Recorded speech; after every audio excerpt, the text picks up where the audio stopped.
บริษัทคำพูวงกรุ๊ปได้นำเอาเงินจำนวน69ล้านกีบมามอบให้กับนักกีฬายูโด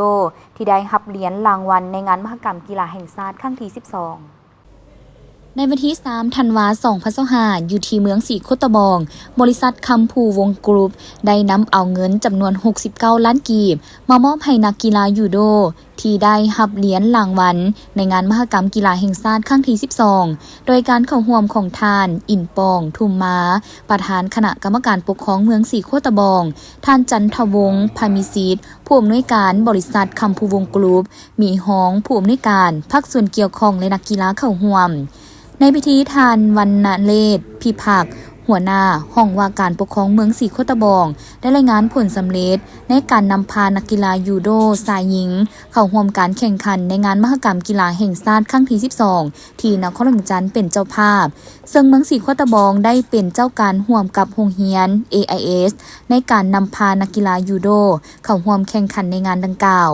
ก่อนการแข่งขันได้เปิดกล่องประชุมปรึกษาหารือ3ครั้งและได้ออกข้อตกลงของประธานคณะกรรมการปกครองเมืองว่าด้วยการแต่งตั้งคณะรับผิดชอบสุขยู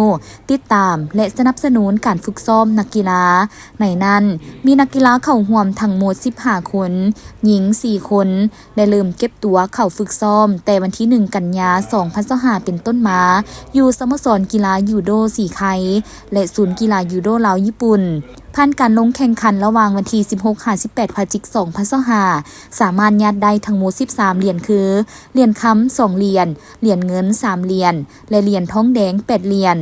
สำหรับเงินที่มอบในครั้งนี้ได้แบ่งออกคือเหรียญคำได้รับเงิน30ล้านกีบเหรียญเงินได้รับเงิน15ล้านกีบและเหรียญทองแดงได้รับเงิน24ล้านกีบโอกาสนี้ท่านอินปองถุมมา